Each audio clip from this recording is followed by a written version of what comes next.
Assalamualaikum warahmatullahi wabarakatuh. Perkenalkan, nama saya Dila Anggraini dengan NIM A1E1222087 dari kelompok 12 dengan materi layanan konsultasi dan advokasi. Pengertian layanan konsultasi. Menurut Prayitno, layanan konsultasi adalah layanan bimbingan konseling yang dilaksanakan oleh konselor terhadap seorang pelanggan, disebut konsulti, yang memungkinkan konsulti memperoleh wawasan, pemahaman, dan cara-cara yang perlu dilaksanakan dalam menangani kondisi atau permasalahan pihak ketiga.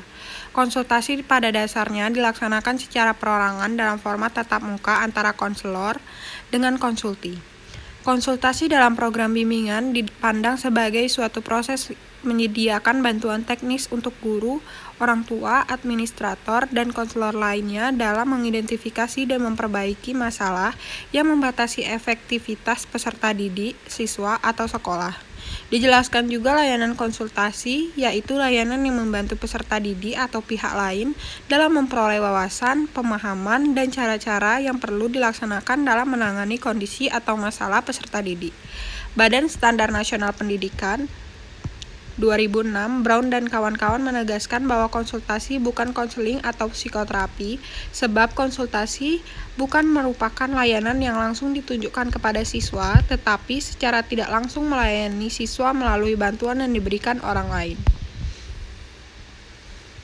Tujuan dari layanan konsultasi. Yang pertama, ada tujuan umum. Layanan konsultasi bertujuan agar konsulti dengan kemampuannya sendiri dapat menangani kondisi atau permasalahan yang dialami pihak ketiga. 2. Tujuan khusus. Kemampuan sendiri yang dimaksudkan di atas dapat berupa wawasan, pemahaman, dan cara-cara bertindak yang terkait langsung dengan suasana atau permasalahan pihak terkait itu. Komponen layanan konsultasi. Yang pertama, konselor. Konselor adalah tenaga ahli konseling yang memiliki wewenang melakukan pelayanan konseling pada bidang tugas pekerjaannya. 2. Konsulti. Konsulti adalah individu yang meminta bantuan kepada konselor agar dirinya mampu menangani kondisi atau permasalahan pihak ketiga yang setidak-tidaknya sebahagian menjadi tanggung jawabnya. Yang ketiga, pihak ketiga. Pihak ketiga adalah individu atau individu-individu yang kondisi dan atau permasalahannya dipersoalkan oleh konsulti. Asas layanan konsulti. Asas layanan konsultasi BK menyebutkan ada Murno dan kawan-kawan menyebutkan ada 3 etika dasar konseling, yaitu kerahasiaan, kesukarelaan, dan keputusan diambil oleh klien sendiri, kemandirian. Etika dasar ini terkait langsung dengan asas bimbingan konseling.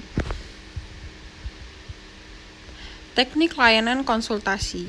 Yang pertama ada teknik umum, yaitu sejumlah tindakan yang dilakukan konselor atau konsultan untuk mengembangkan proses konsultasi. Teknik-teknik ini dimulai dari menerima file konsulti, mengatur posisi duduk, mengadakan penstrukturan, mengadakan analisis dan diskusi tentang permasalahan yang dihadapi, sampai dengan mengadakan penilaian atau laporan. 2.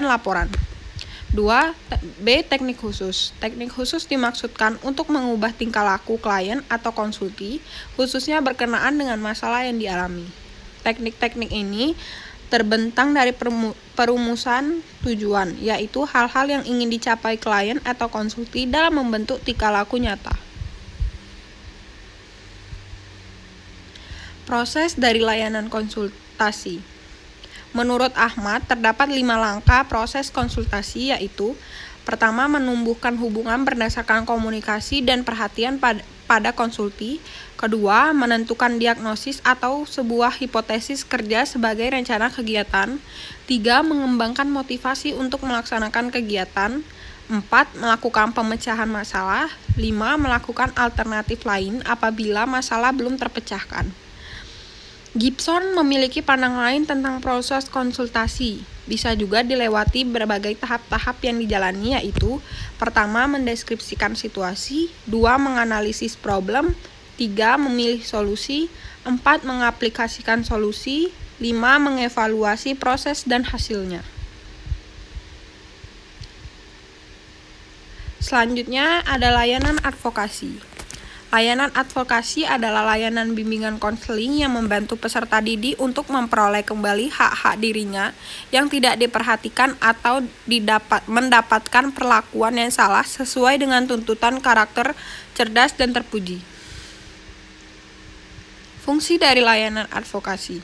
Fungsi dari layanan advokasi yaitu berupaya memberikan bantuan oleh konselor agar hak-hak yang menjamin keberadaan, kehidupan, dan perkembangan orang lain atau individu atau klien yang bersangkutan kembali memperoleh hak-haknya yang selama ini dirampas, dihalangi, dihambat, dibatasi, atau dijegal. Komponen dari layanan advokasi. Yang pertama ada konselor sebagai pelaksana layanan advokasi, dituntut untuk mampu berkomunikasi, melobi, dan mengambil manfaat sebesar-besarnya dari hubungan dengan pihak-pihak terkait dan juga mengolah kondisi dan materi secara optimal. 2. Korban pelanggan hak. Korban pelanggan hak merupakan person atau individu atau klien yang menjadi bintang dalam layanan advokasi. Untuk klienlah segenap upaya dilaksanakan, keputusan atau kondisi yang menerpa klien diupayakan untuk diangkat sehingga tidak lagi menimpa dan menghinggapi dirinya. Ketiga, pihak-pihak terkait. Pihak terkait pertama adalah person yang memiliki kewenangan untuk mempengaruhi, terimplementasikan hak klien serta guru kepada sekolah dan lain-lain. Materi layanan advokasi. A. Terfokus pada hak klien yang terkena perlakuan negatif oleh pihak tertentu yang sangat merugikan klien. 2. Berkenaan kembali karakter cerdas, konselor karakter cerdas pada berbagai aspek layanan agar seluruh kegiatan layanan isinya diwarnai oleh suasana perilaku atau penampilan dengan perspektif karakter cerdas. Asas dari layanan advokasi. Yang pertama, asas kesukarelaan dan asas diperlukan berkenaan pengalihan informasi, kesediaan mengubah atau memperbaiki konsep atau pandangan dan sikap berdasarkan nilai-nilai yang lebih rasional, berdasarkan moral dan progresif asas tersebut. B. Asas kerahasiaan diberlakukan dalam bentuk yang tidak membesar-besarkan masalah yang terjadi yang akan berdampak negatif bagi pihak-pihak terkait. Sekian penjelasan materi tentang layanan konsultasi dan advokasi dari saya. Maaf bila ada salah-salah kata. Saya tutup. Wassalamualaikum warahmatullahi wabarakatuh.